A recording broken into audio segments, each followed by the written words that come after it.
Let's make our world a better place by showing kindness and respect to everyone, including persons with disabilities. Remember, we're all special in our own way.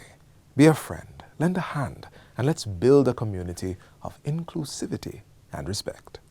Welcome to another informative and exciting Monday edition of Jamaica Magazine. I'm your host, Theodore Henry.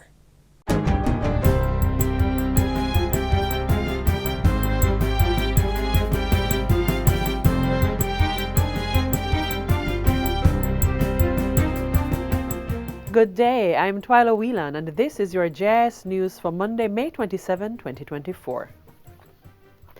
Government is now accepting applications for persons to farm land in several agri-parks across the country.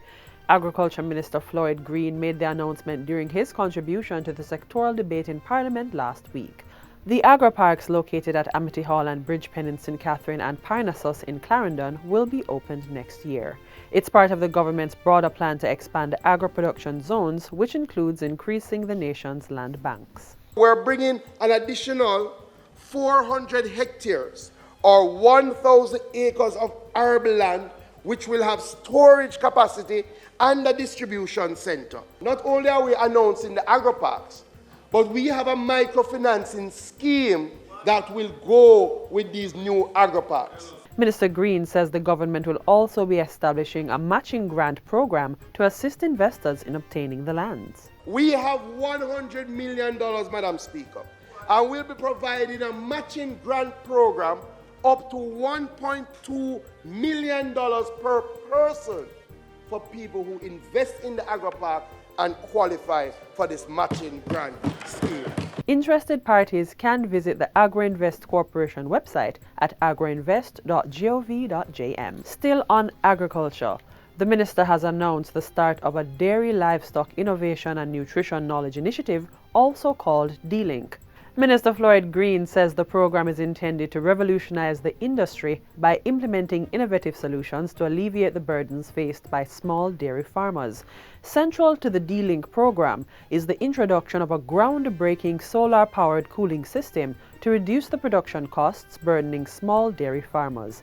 In addition, the Agriculture Ministry will acquire and deliver 15 state-of-the-art mobile milkers to vital dairy farming clusters and educational institutions.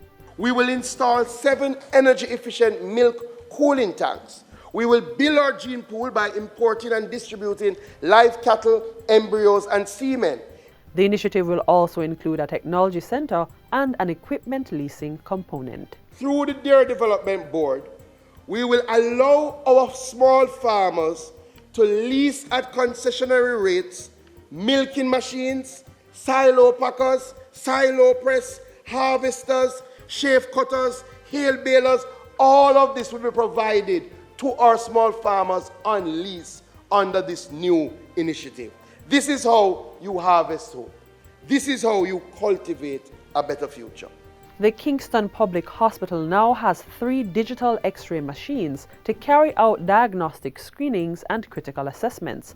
The machines, which are expected to process over 3,000 images per month, will allow real-time uploading and transmission of imaging for better service. It is impatient of debate that KPH needs to have all the necessary as a Type A facility, the necessary diagnostic equipment to support the hardworking doctors, nurses, support staff, as well as, of course, as an institution to provide the thorough services that are required.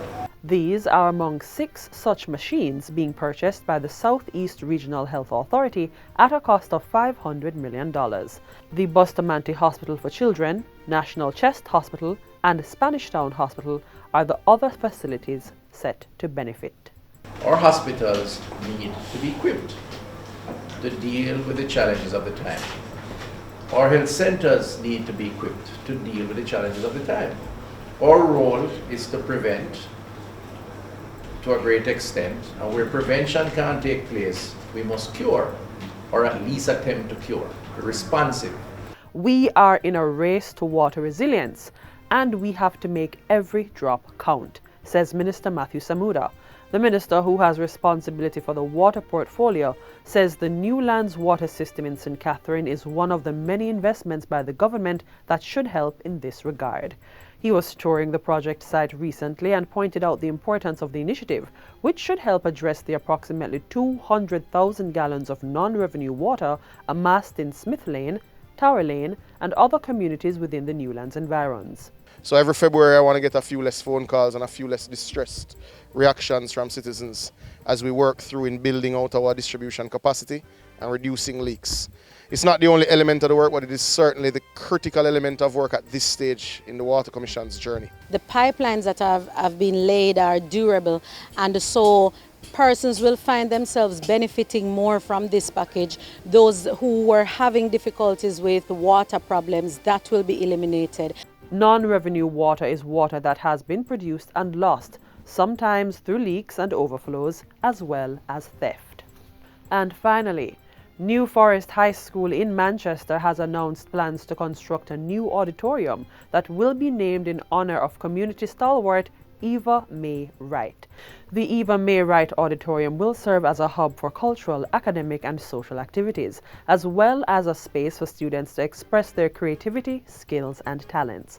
The project has already secured $2 million in funding to meet its goal of $100 million for its completion. State Minister of Education Marcia Smith has lauded the school for undertaking the project, which she says should serve as a catalyst for enhancing the educational experience and overall well-being of students. The establishment of the Eva May Wright Auditorium will create a space where dreams will be nurtured, talents will be discovered, and the spirit of the school's community will thrive. The school's principal, Arnaldo Allen, has expressed gratitude for the stakeholders' support and says the auditorium will also allow for community involvement. We want to open it after school, Masha, for the outside community to come in and use it, as long as they are operating by the standards by which we want them to operate. And that will help to reduce crime, reduce fight, to ensure that our youngsters are using up their skills and their talent and their energy wisely. During disasters, the auditorium will also serve as a place of refuge for the people of New Forest and adjacent regions. And that's it for JIS News Today. I'm Twyla Whelan. Thanks for watching.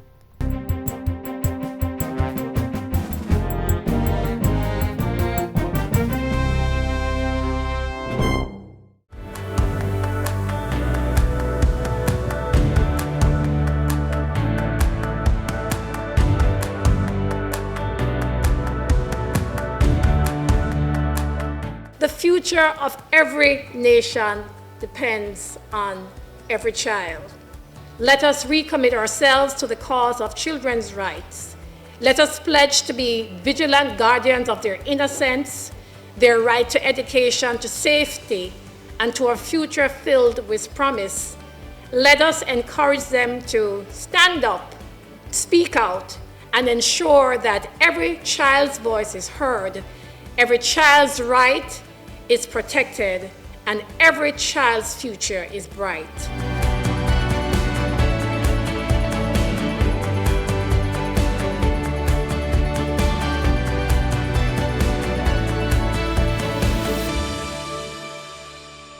Thanks for staying with us. Did you know that in Jamaica, our mangroves are home to over 220 species of fish, 24 reptile and amphibian types, 18 mammal, and 200 bird species? Well, now you do. Journey with us down the salty stream and learn what the Jamaica Mangrove Plus project is and how it's repairing and protecting this natural wonder. Imagine you have a plant which can take salt water and take fresh water out of it. You therefore need to salute that plant because it is able to find the own water that it needs from salt water that it's literally sitting in. It doesn't need to run away or escape. That gives it a niche specialization, which means others can't complete. Well, mangroves do that. Imagine you have a plant where it says, okay, I'm going to take in all the salt water and I'm going to just sequester all the salt and push it into a special area. Compartmentalization. Mangroves do that.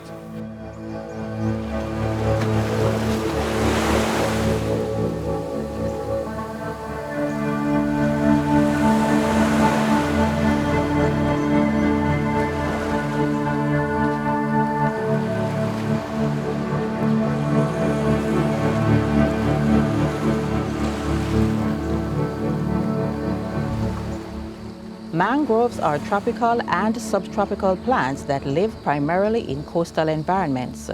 They are a crucial component of Jamaica's coastal ecosystem. There are 4 types of mangroves: red, black, white, and buttonwood. They all help to safeguard us from the many environmental threats our country faces. Mangrove forests provide over 200 documented uses worldwide. In Jamaica, they control erosion, improve water quantity, trap soil and sediments, protect coral reefs, and build up the land. Without them, the health of our coastal environment would be in jeopardy, as they build barriers to help safeguard communities and livelihoods from the rushing waves of the sea. They provide a nursery ground and habitat for fish and other species. Jamaica's mangroves also provide ecotourism opportunities and support livelihoods. Mangrove forests are among the most carbon-rich ecosystems globally, and they play a critical role in the fight against climate change. Between 2017 and 2021, there was a net loss of 16.9 hectares of mangroves, despite efforts to restore 2.7 hectares. A significant portion of lost mangroves in Jamaica is estimated to be potentially restorable. However, recent losses emphasizes the urgency of effective conservation and restoration initiatives to address the ongoing challenges. The documented losses are associated with both permitted and unplanned developments. Environmental threats include rising temperatures, decreased rainfall, and projected sea level rise, leading to increased water salinity in mangroves, which poses a risk of mangrove dieback.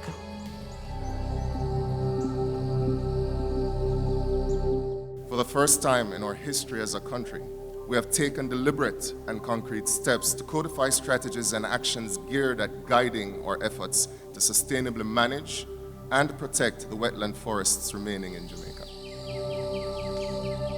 That plan is the Jamaica Mangrove Plus project. The project emphasizes a biodiversity positive approach to ensure the sustainable management of over 7,000 hectares of Jamaica's mangrove ecosystem.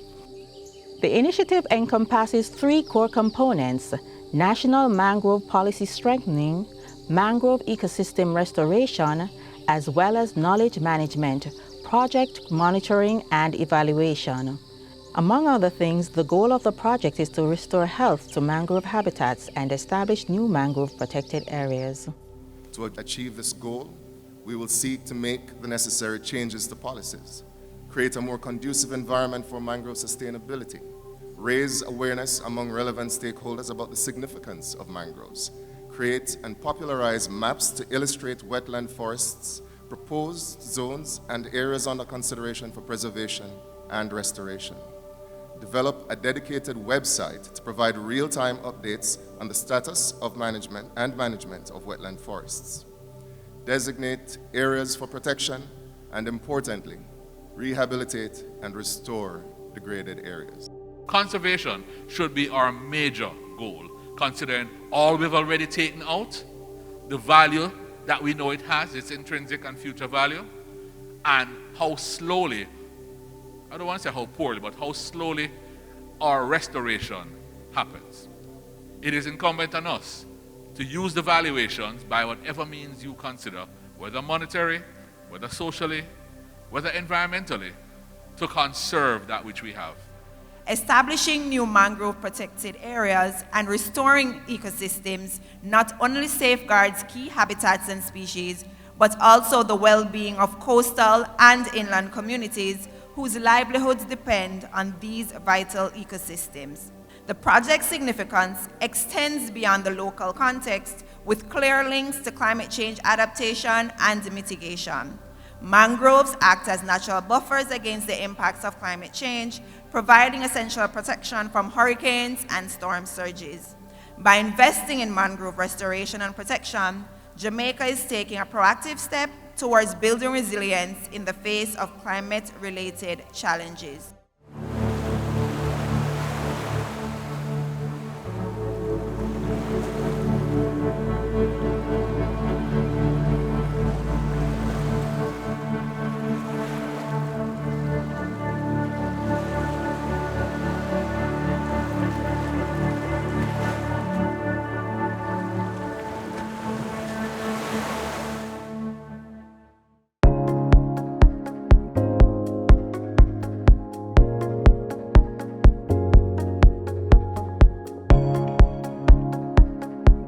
Practicing good oral health is essential in maintaining fresh breath and a healthy smile. Always remember to brush twice daily for 2 minutes with fluoride toothpaste to strengthen tooth enamel and help fight gum disease. Always brush in a circular motion using a soft toothbrush. Floss once daily to remove food particles between the teeth and the gum line. Use a mouthwash to clean areas of the mouth a toothbrush or floss can't reach. Change your toothbrush every 3 to 4 months. Visit your dentist every 6 months for checkups and cleaning. And be sure to drink water to keep gum disease, plaque, and cavities at bay. Remember, good oral health is key to a healthy mouth.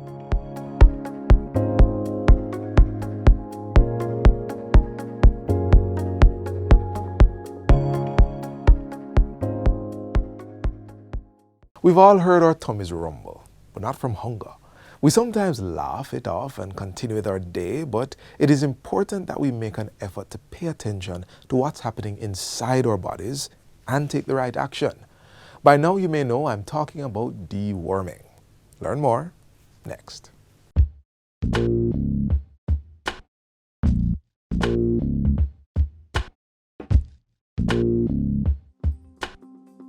Deworming is the process of giving worm medicine to an individual to get rid of parasites such as roundworm and tapeworm. While the focus is usually on children, adults should also be dewormed. Consultant pediatrician at the Bustamante Hospital for Children, Dr. Sandrika Young-Peart, tells us why this process is important, signs to look for, and the impact of these worms to our health. When we talk about worms, we're talking about multiple different types. We may talk about the roundworm, the pinworm, or we can talk about the whipworm. And these are just some of the few worms that exist. The worms can actually cause a disease burden on our society, and the complications of having worm infestations are numerous and problematic. It affects how our children may concentrate and may be able to learn. There are actually documented findings that it actually affects your cognitive and your physical development and your ability to concentrate in school. And so it's actually important that we actually rid our children of these parasites. According to the WHO, approximately 800 million children are actually affected by worms each year. So what are some of the signs that a person may have worms? Symptoms could be what we commonly think about, like grinding of the teeth. They may be itching their anus, right? They may actually have weight loss. They may feel very tired and fatigued. And these are just some of the symptoms that may give you an indication that your child may have worm. They may not have any signs at all. Or they can have other signs and symptoms, such as vomiting, abdominal swelling or distension, diarrhea, or constipation. If the worms actually form balls, they can actually block the intestines, and that can either cause constipation and cause the child to vomit. They can also present with wheezing, and we may think they are actually asthmatics, but it's actually the worms that have migrated into the lungs to cause obstruction of the airway and cause the child to wheeze. So how do they get infected? They may get infected either by eating or drinking contaminated water or food. If there is inadequate or improper waste disposal, and if we don't wash our hands before we eat or drink food. And there's a particular worm that you can actually get if you actually walk barefooted. So that is also something to bear in mind. And so it's actually important that we actually give our children worm medicine so we can actually target getting rid of these worms and actually reducing the worm burden in our society. You can deworm your children twice per year. You should actually give them worm medicine, and all the persons who are in the household should also get the worm medicine at the same time. It is important that our adults also be treated or dewormed, because we can be asymptomatic, meaning that we don't have any symptoms at all, but we can still be carriers of worms. And when we excrete or pass our feces, especially sometimes when we do it inappropriately, we may pass out the eggs of these worms.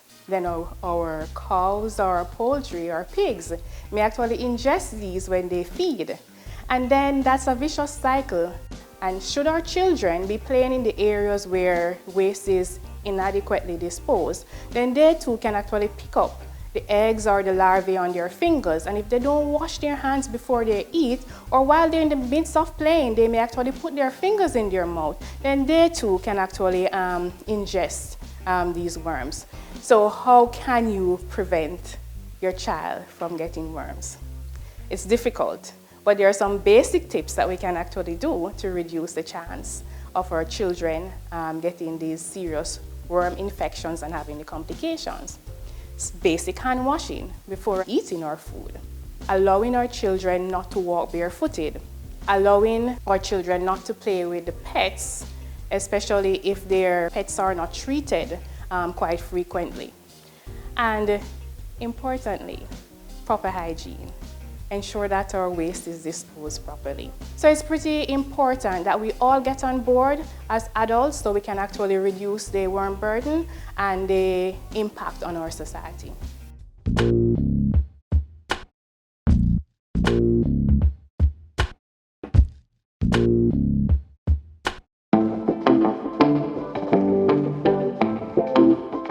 Whatever you do, don't be this guy.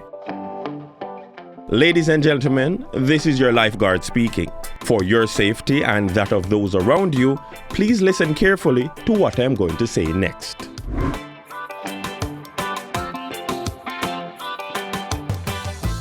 Whenever possible, swim at a beach with a lifeguard on duty or where signs indicate that swimming is safe. 2. This should probably be number 1, but learn how to swim. 3. Stay in the designated swimming area. 4. Read and follow all guidelines and never swim alone. 5. If you fall into difficulty, raise your hand in the air and call for help.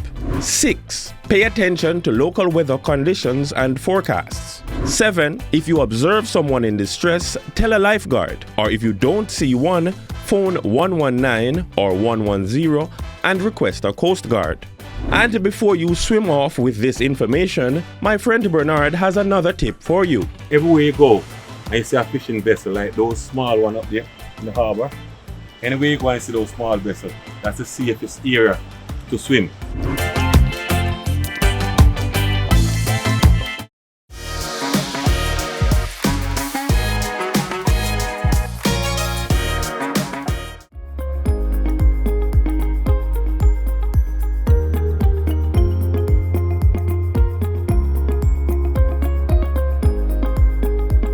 I'm pleased to announce that the government will establish the Jamaica 60 Hope for Children Trust Fund. The purpose of the fund is to help to close the wealth gap and address the issue of intergenerational poverty by creating a trust account specifically catered to vulnerable children. The Hope for Children Trust Fund will provide each eligible child with a long-term savings account funded through annual contributions from the government. Parents, guardians, and other donors will also be able to make deposits into the account for the future benefit of any specific child. The accumulated funds, including interest, will be accessible on or after the child's 18th birthday for specific purposes such as education, to purchase a home or commercial property, or invest in business. Any child in Jamaica born on or after the 60th anniversary of our independence, that is August 6, 2022, who is part of the PATH program, meaning that they are born into a PATH household, or they are a ward of the state, will be eligible for this program. The central idea behind the program is to provide children with a lump sum to start them in life upon attaining adulthood. Our initial target is a lump sum of between $600,000 and $800,000 to be available on the 18th birthday of any eligible child. We will also explore alternatives to establish and manage this program. It could be part of the National Insurance Fund, or we may consider having private insurance companies administer the fund. This is, I believe, a groundbreaking initiative.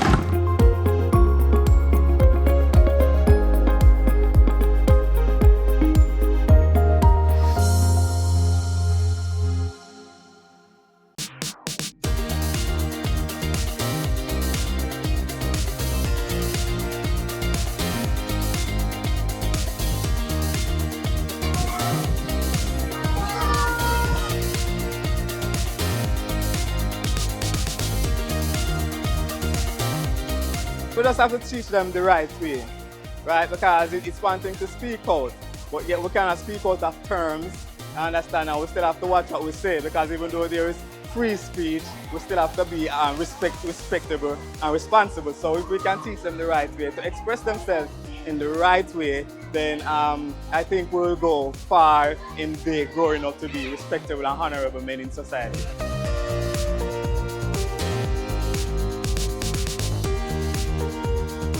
Protect the children, because the children are the future and we're going to need them.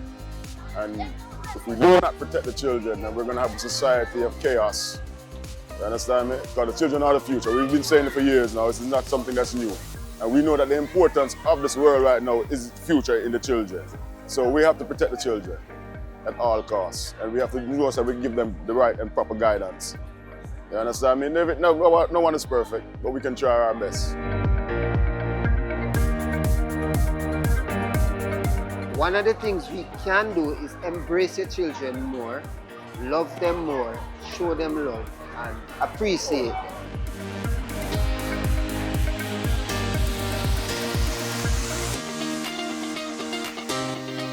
Just be there for them, whether it's your child, yes or no. Once you see that there is danger, you just try to protect them, help in the community, help to grow the kids to have a better future.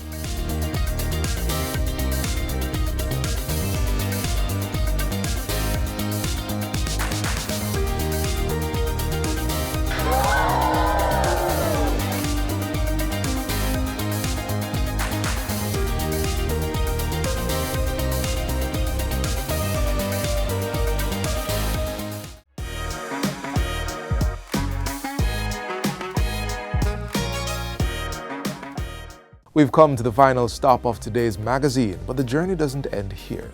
Tune in tomorrow, same time, on this station for another informative edition of Jamaica Magazine. If you missed any of our happenings or you just want to learn more, visit our website at jis.gov.jm. And remember, your act of respect and kindness can change the world around you. From the production team here at the JIS, I'm Theodore Henry. Thanks for watching.